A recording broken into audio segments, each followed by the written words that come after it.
The number one nutritional challenge that people report is not eating too many carbs, eating the wrong kinds of food, not knowing what kinds of food to eat. The number one nutritional problem that people report is emotional eating or stress eating. So I want to give you guys some quick tips to deal with emotional eating and to help you practice eating a little bit more mindfully. So let's dive in. So first, let's just look at the issue of emotional eating a little bit. When we're using food as a solution to stress or emotional issues we got going on, really using food as the solution to solve those problems, even though obviously we know that food is not going to solve those problems. And then we really compound the issue by this huge feeling of guilt that we get after we take part in any sort of emotional eating or stress eating. So I want to give you guys just some strategies to help cope with emotional eating, and I encourage you to try them all, even if one might resonate a little bit more than some of the others. Go ahead and try them all out and see how that works for you. These strategies are going to help you with three things. It's going to help develop some awareness around your triggers of overeating. It's going to provide some tools for when those triggers are activated. And then finally, it's going to help you understand that your behaviors around food doesn't define you as a person, help you practice a little bit of self-love. So our first strategy is to go ahead and try overeating. Experiment with overeating. Now I know that sounds counterintuitive, but it can be a really helpful tool to help us figure out the triggers of our overeating. The next time that you feel the urges that you have come on to stress eat or emotional eat, we want you to treat it as an experiment. It's important to remember that we're doing this completely judgment-free and we're not going to feel guilty after this. We're simply going to take in and process some information to help identify those triggers. So to do that, we use just a few different questions to help identify what's going on in the situations leading up to our emotional eatings and kind of during our emotional eating. So we like to think about, what are you doing? What are you thinking? What are you feeling emotionally? What are you feeling physically? Where are you at? What time is it? And who are you with?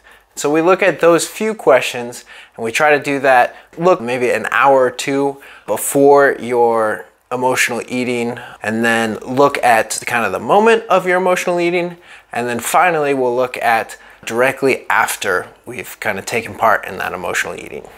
After we've answered those questions, we're just going to sit down and look at those, look for any patterns and determine that trigger. And then once we've determined that trigger, we can decide what we want to do about it. If it's something that we can completely avoid, great. And if not, sometimes just being aware of what that emotional trigger is will help.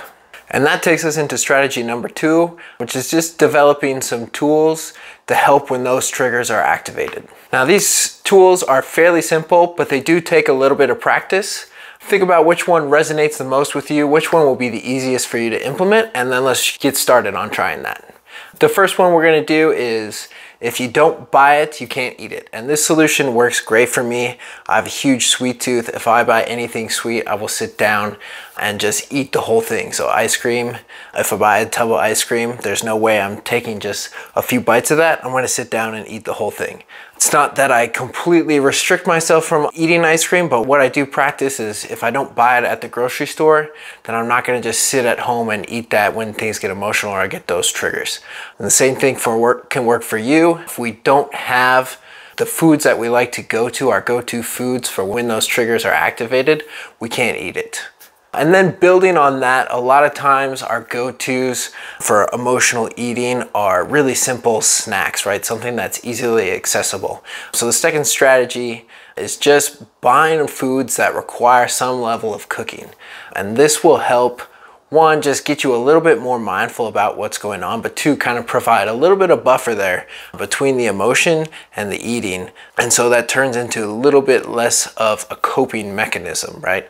If we can't just dive right into that bag of chips, if we have to get up and cook something, that slows us down a little bit. And then the third thing is picking an activity, a thing to do before we take part in the emotional eating. So a thing before the thing, we call it.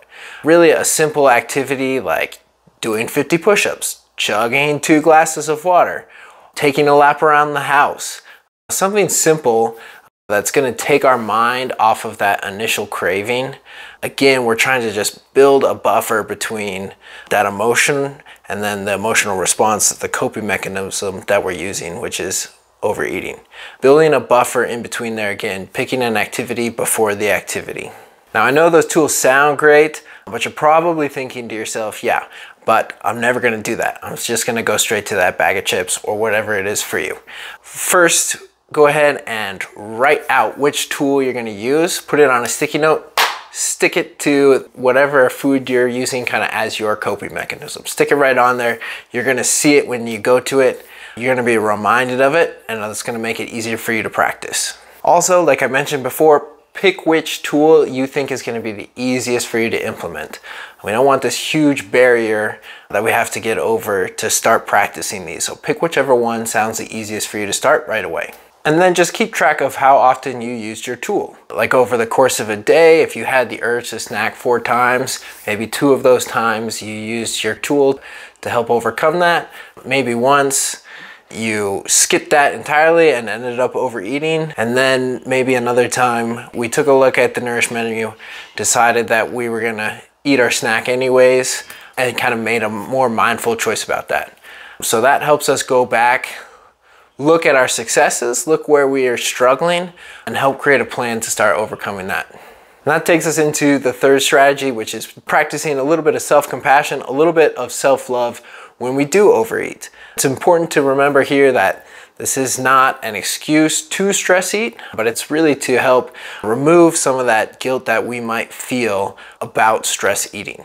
Now, this is really important to help remove some of that guilt, some of that negative self-talk, because studies show that negative self-talk actually signals your brain to release dopamine.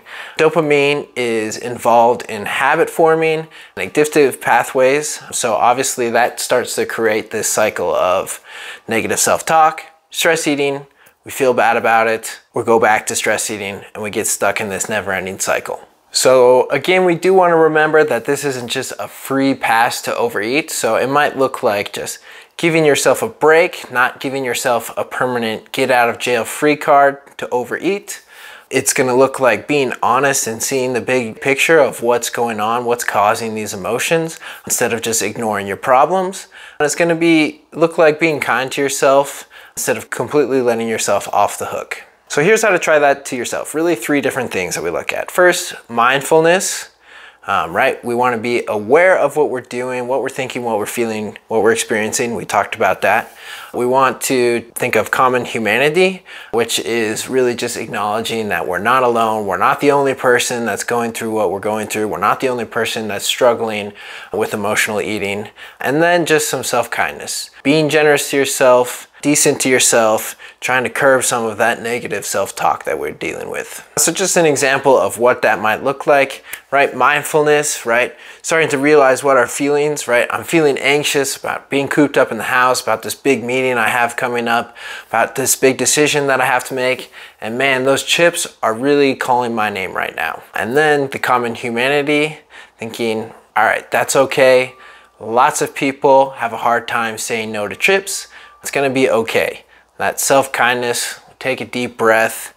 Whether we choose to eat those chips or not, it's not gonna define who we are as a person. Everything's going to be okay. Now, it's okay if you're feeling a little bit overwhelmed by everything we just went through. That's a lot of strategies, it's a lot of tools, but often, again, the best way through an issue is to go through it. It's not always the easiest, but it's one that's gonna provide relief, right? Our brains work in cycles, but it's something that we can break out of. So I want to give you guys a little bit of hope there. If you're feeling overwhelmed, let us know in the comments. We'll help walk you guys through that. Let us know if you've tried out some of these strategies, what's working for you, what's not. And now's a good time to practice some of that self-love. You guys can do this.